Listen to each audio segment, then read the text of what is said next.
प्रभु यीशु मसीह के मधुर और मीठे नाम में आज दिनांक 28 मई दिन गुरुवार को आप सब श्रोताओं का हम हार्दिक स्वागत करते हैं। आज के दिन के लिए जो वचन है वो लिया गया है इब्रानियों के पत्र उसका 12 अध्याय 22 से 24 पद तक।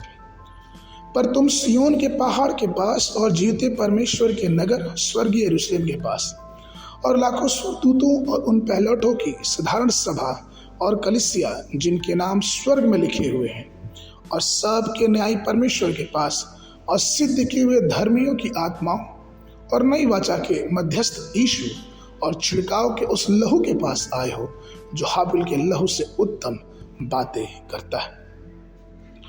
प्रियो, आज का विषय है हजारों और 10,000 में।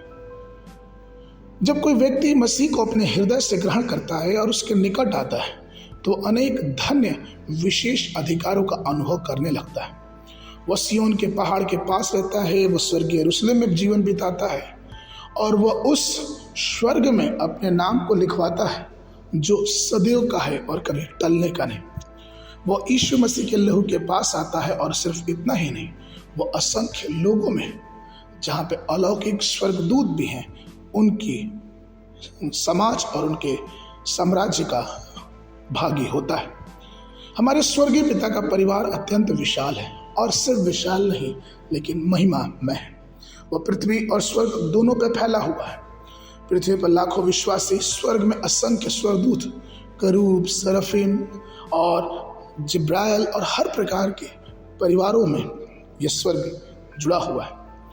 बहुत से लोग की यह गलत धारणा है कि जब वो यीशु मसीह को व्यक्तिगत रूप से स्वीकार करते हैं तो सामाजिक रूप से उन्हें तिरस्कृत कर दिया जाता है। हाँ, ये सच है। ये हो सकता है कि इस धरती पे रहते हुए हमें बहुत से दुख और बहुत सी परेशानियों का सामना उठाना पड़ सकता है, लेकिन हमें इस बात को भी ध्यान देना है कि वो परमेश्वर जो महान है, वो राजाओं का राजा है और वो सर्वशक्तिमान परमेश्वर है।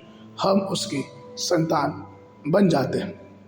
जिस प्रकार हम परमेश्वर के पास आते हैं उसी प्रकार वो हमारे पास आता है और वो सत्य है और उसकी आशीषें हमारे जीवनों में सत्यता से ग्रहण करने के लिए हमें विश्वास का सामना करना पड़ेगा। बाइबल कहती है इब्रानी उसके पहले अध्याय के 14 पद में, क्या वे सब सेवा टहल करने वाली आत्माएं नहीं जो उद्धार पाने वालों के लिए सेवा करने के लिए भेजी जाती हैं। प्रियो, ये आत्माएं स्वर्गदूतों के बारे में कही जाती है। जब हम पूरा का पूरा ध्यान परमेश्वर पर लगाते हैं, परमेश्वर की बातें पर लगाते हैं, तो परमेश्वर के दूत हमारी रक्षा करते हैं, हमें बचाते हैं और हमें संभालने का कार्य करते हैं। इसीलिए प्रियो, हमें ये जानना है कि हम परमेश्वर के हैं और हम उसके परिवार के सदस्य हैं। हम मसीह के परिवार के लोग हैं, इसलिए मसीह को थामे रखें। आगे के मनन के लिए दूसरा राजा की पुस्तक उसका 6वां अध्याय 15 और 16 पद। भोर को परमेश्वर के भक्त का टहलुआ उठा और निकट कर क्या देखता है कि घोड़ों और रथों समेत एक दल नगर को घेरे हुए पड़ा है। और उसके सेवक ने उससे कहा, हाय मेरे स्वामी, हम क्या करें? उसने कहा, मत डर, क्योंकि जो हमारी ओर से है वह उनसे अधिक जो उनकी ओर है। बाइबल अध्ययन के लिए सुबह के समय दूसरा इतिहास की पुस्तक उसका 4, 5 और 6 अध्याय।